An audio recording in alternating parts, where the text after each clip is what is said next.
어제 이제 그 조영남 씨에 대해서 마지막 공판이 열렸고 검찰의 구형이 있었는데 김 변호사님, 예. 어제 검찰이 조영남 씨에게 몇 년을 구형했습니까? 징역 1년 6월을 구형을 했습니다. 네. 그 이제 사기죄의 어떤 액수라든지 네. 그다음에 사기의 방법이라든지 그리고 조영남 씨의 지금 이 다뤄지고 있는 사건의 네. 조금 특수성을 고려해서 구형을 한 것으로 보이고요. 어제 이제 마지막 공판 기일이었는데 법원의 선고는 10월 18일 날 선고를 하겠다라고 이야기를 한 겁니다. 네. 보통의 일반적인 어떤 형사 사건, 그러니까 굉장히 복잡하고 난해한 어려운 사건이라고 네. 하더라도 마지막 공판 기일로부터 보통 네. 한 달, 조금 길게 잡으면 한 달 반 정도인데 네. 10월 18일 날로 선고를 하겠다라고 한 것은 재판부에서도 네. 이 사건 자체가 조금 특수하다. 아하. 그리고 이 사건의 그 어떤 판결 선고의 의미가 네. 우리 사회적으로 영향을 미치는 어떤 의미가 크기 때문에 네. 이것을 그냥 빨리 결정을 하지 않고 네. 충분한 시간을 가진 다음에 선고를 하겠다라고 지금 생각하고 있는 것으로 네. 보입니다.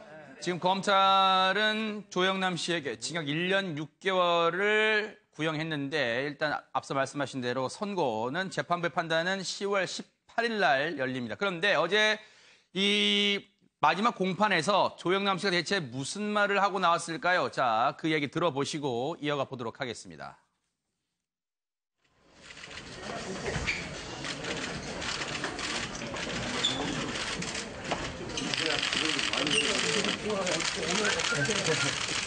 대장 사기 혐의 인정하십니까?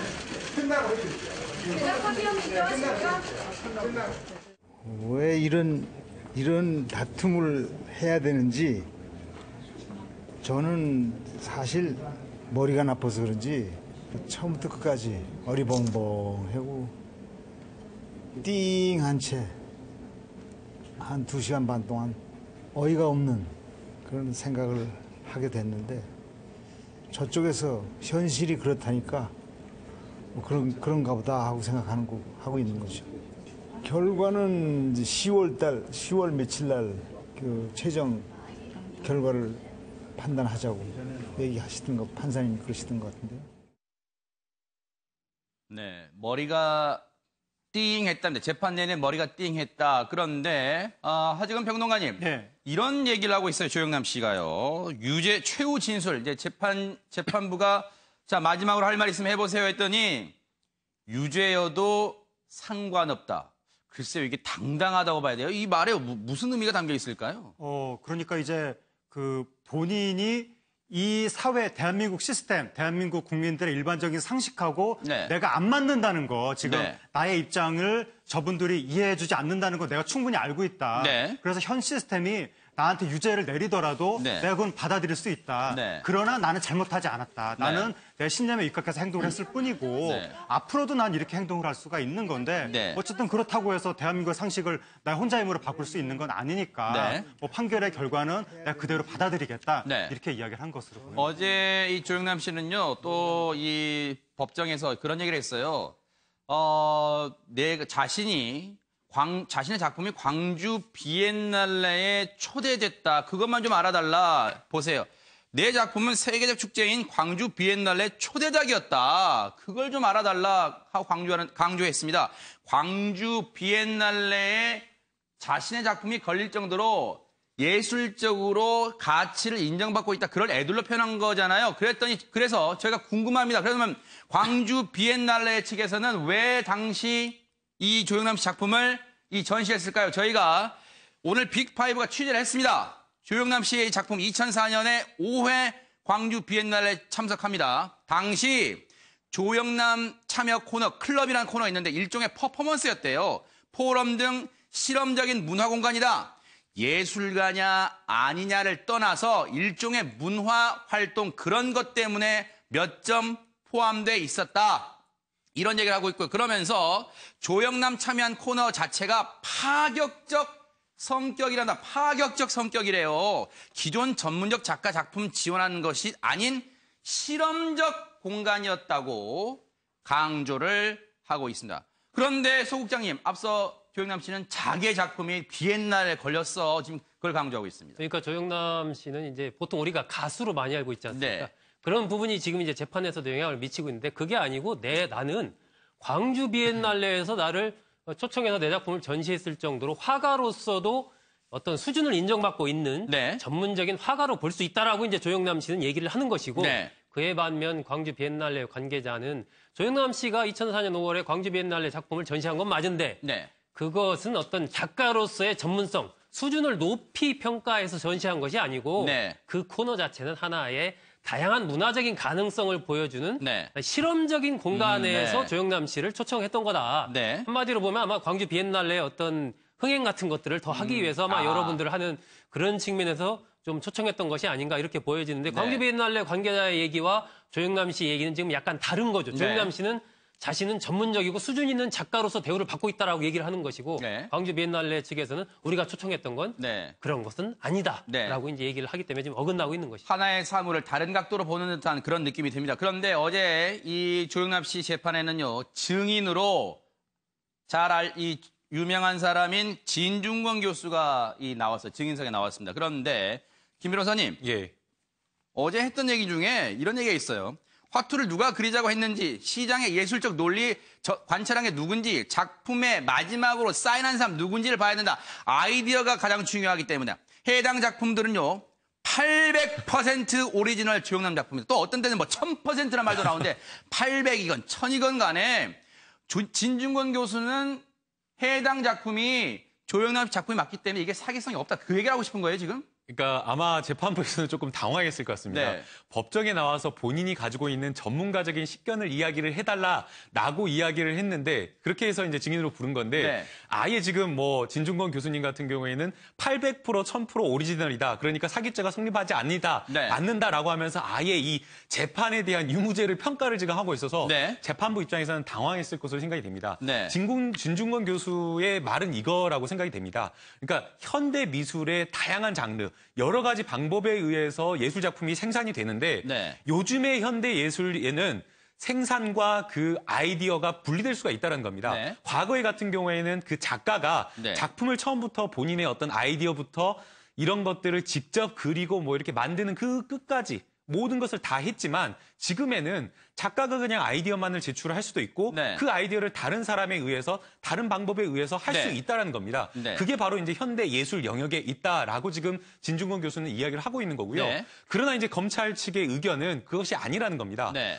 그렇다고 작가가 그렇게 해서 예술 작품을 생산할 수 있다라고 하지만 예술 작품을 구입한 사람의 입장으로 본다면 네. 구입한 사람들 입장에서는 저 작품을 조영남 씨가 네. 처음부터 아이디어를 내가지고 본인이 직접 그린 것으로 알고 네. 샀는데 실제 보니까 본인은 그냥 아이디어만 냈고 네. 10만 원 주고 어디 딴 데다가 대작을 그리는 사람한테 부탁을 해서 그것을 샀고 네. 그리고 거기에다가 사인만을 했다라고 하면서 네. 그리고 그 과정에서 그 그림 가격이 어마어마하게 뛰었다라고 한다면 산 사람들의 입장에서는 이거는 속아서 된 거 아니냐. 네. 그리고 만약 조영남 씨가 어떤 그런 대작 과정이 예술 작품의 일환이었다라고 한다면 그것을 사실은 구매하는 사람들에게 낱낱하게 공개를 하고 이러한 네. 과정에 의해서 만들어졌다라는 것을 알렸어야 되는데 그러지 네. 않았다라고 지금 주장을 하고 있기 때문에 네. 양측의 의견이 조금 팽팽한 것으로 보이나 네. 법률적인 판단은 시장의 어떤 관행도 중요하겠지만 그래도 구매자 입장을 조금 더 고려하지 않을까라는 좀 생각이 듭니다. 어제 재판에는요, 대작 화가 측의 입장을 좀 대변할 최광선 작가도 나왔습니다. 뭐라고 했냐?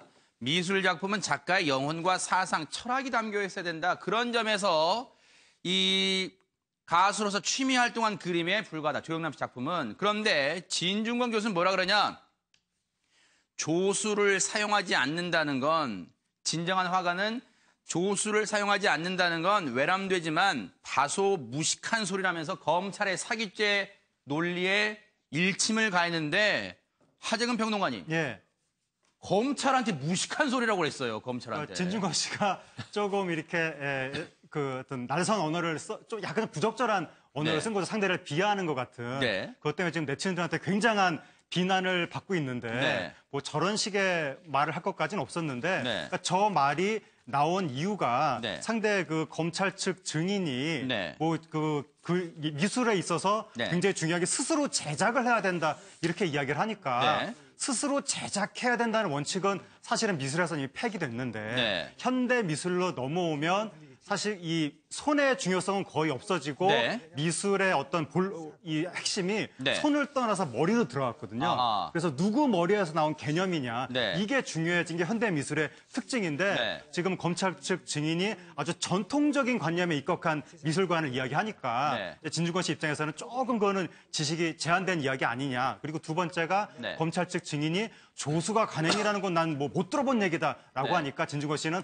그것도 좀 지식이 제한된 거 아니냐. 내가 알기로는 조수 많이 쓰는다 유명한 네. 작가들이 이런 식으로 이야기하면서 네. 그러니까 진중권 씨가 단어 자체는 사실은 조금 부적절한 단어를 썼지만 네. 말하고 있는 논리 자체는 네. 현대 미술의 특수성에 비춰봤을 때는 사실 또 크게 틀린 말도 아니고 네. 또 복잡한 측면이 있습니다. 네. 지금 뭐 소국장님이나 김 변호사님이 지금 추가로 하실 말씀이 있으신 것 같은데 그 전에요. 저희가 준비한 게 있어요. 뭐냐면 사실 이 논란이 불거지면서 이 사건에 휘말리면서 조영남 씨가 뭐 프로그램도 하차하고 나름대로는 이 힘든 시간을 보냈어요. 그래서 어떻게 지내고 있는가 재판 받는 모습은 이제 공개됐습니다만 어떻게 지내고 있는가 궁금하시잖아요. 그걸 좀 들려드리고 이야기를 이어가 보도록 하겠습니다. 안 믿겠지만 내 생애에서 가장 재밌는 행복한 시간을 보내고 있는다고 보면 거짓말로 들리겠지?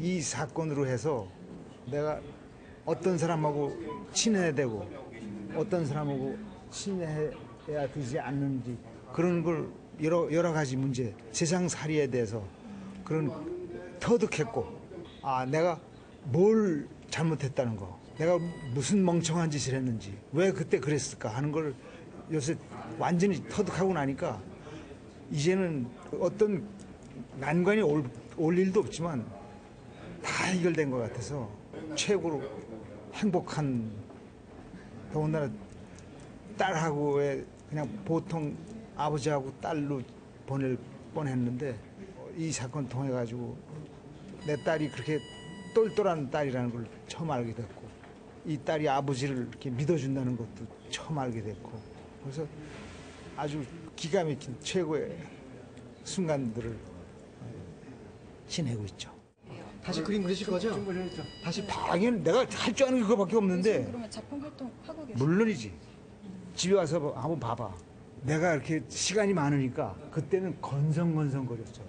지금은 조수 안 쓰고도 시간이 많아서 그림이 내가 보기에는 훨씬 더 그 농도가 깊은 것 같아. 네. 그래서 자랑하고 싶어. 소국장님, 지금이 최고로 행복한 시간이다. 그러면 또 입양딸 얘기까지 하고 있습니다. 말씀하시죠. 이게 이제 2011년부터 지난해 4월까지 그러니까 그림 21점 정도를 17명한테 팔아서 네. 조영남 씨가 한 1억 5천여만 원의 이득을 얻었다. 그래서 거기에 대해서 과연 이것이 이제 일종의 이제 우리가 이야기하는 사기의 의도가 있었느냐, 네. 실제로 사기 행위를 했느냐, 이것이 이제 아마 법원이 판단하는 부분에서는 굉장히 중요할 것으로 보이거든요. 네. 그 과정에서 이제 조영남 씨는 대작화가 2명을 썼고 각각 개인한테 이제 10만 원씩 줘서 그리게 했고 그 과정에서 이 대작화가들은 이 공개된 것 말고도 굉장히 많은 그림을 그리기로 했었다. 뭐 이런 등등의 얘기를 하고 있기 때문에 그런 부분이 이른바 판사들이 이제 판단을 하기에 조영남 씨가 사실은 본인이 작업을 하지 않았음에도 거의 대부분의 모든 작업을 대작화가들이 했음에도 많은 그림을 그려가지고 팔아서 이득을 얻으려고 애초부터 그런 생각을 하고 있었다. 이렇게 이제 본다면 상당히 이제 어떤 이른바 기망의 의도가 있었다라고 이제 판단을 내릴 거고 그것이 아니고 일반적인 어떤 제작 관행상 그런 부분에서 했었을 뿐이고 그 과정에서 자연스럽게 이득을 얻은 것이다라고 보면은 그 혐의가 없다라고 볼 텐데 어떻게 판단하느냐 그 두 가지 부분에서 그것이 지금 이제 핵심 쟁점인 네. 것이죠. 예. 김 변호사님께 요거 질문을 드려볼 테니까 원래 하시고 싶었던 말씀과 엮어주세요.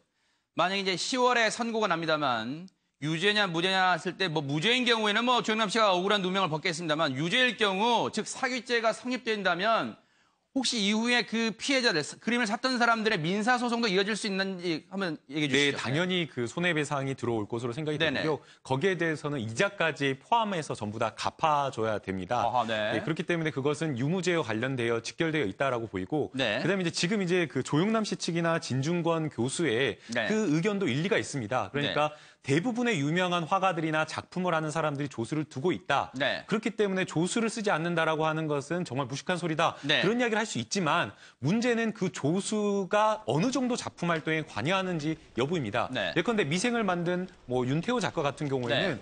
본인이 어떤 작품 활동을 하면서 조수의 도움을 받지만 네. 모든 어떤 작품의 틀이라든가 그 방향이라든가 그림 터치라든가 이런 것들을 본인의 아이디어와 생각에 의해서 다 이렇게 수정을 하고 합니다.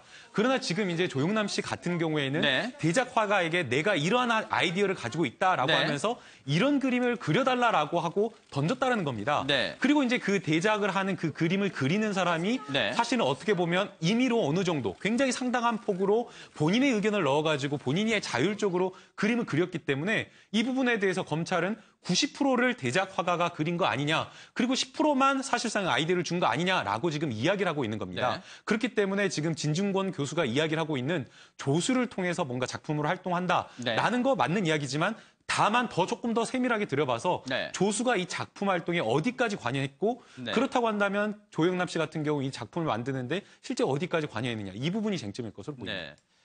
사기죄가 성립한다고 주장하는 검찰에 대해서 진중권 교수가 무식한 소리를 하고 있다고 말한 이 재판 어떻게 결론할지 지켜보도록 하겠습니다.